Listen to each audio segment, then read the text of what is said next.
नमस्कार, सतर्क महाराष्ट्रामध्ये आपलं स्वागत। पिंपरी चिंचवड शहरातील जय हिंद हायस्कूल मध्ये एक धक्कादायक प्रकार उघडकीस आला आहे।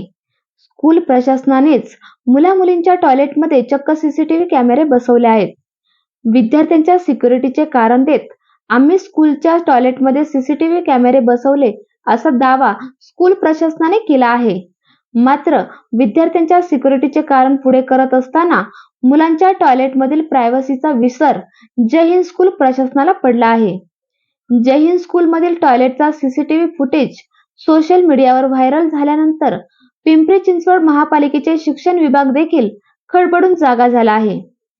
शिक्षण अधिकाऱ्यांनी जय हिंद हायस्कूलमध्ये जाऊन गर्ल्स अँड बॉयज स्टुडंट टॉयलेटचे सीसीटीव्ही कॅमेरे लगेच काढले आहेत। तसेच या प्रकरणात स्कूल प्रशासनाला नोटीस देऊन या सर्व घटनेची चौकशी करणार असल्याची माहिती शिक्षण अधिकाऱ्यांनी दिली आहे। मी Mrs Jyoti Masan as a ex principal आणि आत्ता कन्सल्टंट ऑफिसर जय हिंद हायस्कूलमधून बोलते आहे। हा जो ट्विटवर व्हिडिओ व्हायरल झालेला आहे त्या संदर्भात मी बोलू इच्छिते। फर्स्ट ऑफ ऑल की ही जे कॅमेरा लावलेले ते आज लावलेले नाही आहे, मागच्या 6 वर्षांपासून आहे। आणि दुसरी गोष्ट, जर ह्याचा हे कॅमेरा लावण्याच्या मागे आमचा उद्देश असा होता की मुलांची सुरक्षा, आणि दुसरं जी मुलं तोडफोड करत आहेत ते आम्हाला याच्या थ्रू माहीत पडत होतं। आणि आता जर या गोष्टीवर ऑब्जेक्शन आहे तर काही प्रॉब्लेम नाही, आपण ते कॅमेरा काढून टाकूया, काढून टाकले असं म्हणायला हरकत नाही। हे जे सीसीटीव्ही जे आहेत किती वर्षापासून जे लावले गेले होते, काय उद्देश होता नेमका?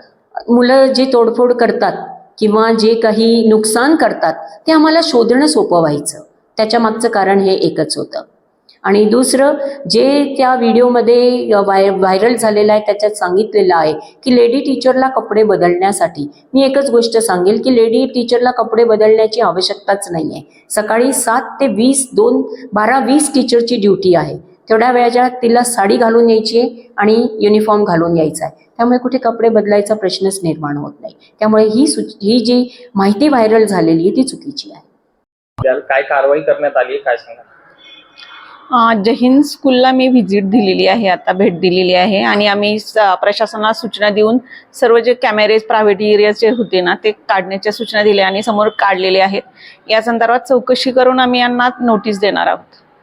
तुमची काय भूमिका? गर्ल्स टॉयलेटच्या एंट्री आणि वॉश बेसिनच्या तिथे लावण्यात आले होते, तरी सुद्धा सुरक्षेच्या दृष्टीने एंट्रीला असणं आवश्यक आहे। फक्त आतमध्ये प्रायव्हेट एरिया असल्यामुळे तिथं कोणत्याही सीसीटीव्ही कॅमेराज नकोच अशा सूचना आम्ही स्कूल मॅनेजमेंटला दिलेल्या आहेत आणि त्यांनी काढण्याची कारवाई केली आहे। आणि यानंतरच्या त्या फुटेजच्या अनुषंगाने आम्ही चौकशी करू आणि संबंधितांना नोटीस देऊ। सगळ्या शाळांना जे सुरक्षेच्या दृष्टीने सीसीटीव्ही कॅमेरे आवश्यक आहेत, परंतु त्याचा वापर कुठे आणि कसा करावा ह्याच्यावरती थोडं नियमन असणं आवश्यक आहे। कृपया आपण माझ्या चॅनल व पोर्टलला सबस्क्राईब करा आणि बेल आयकॉनचे बटन दाबायला विसरू नका। संपूर्ण महाराष्ट्रात प्रतिनिधी नेमणूक चालू आहे।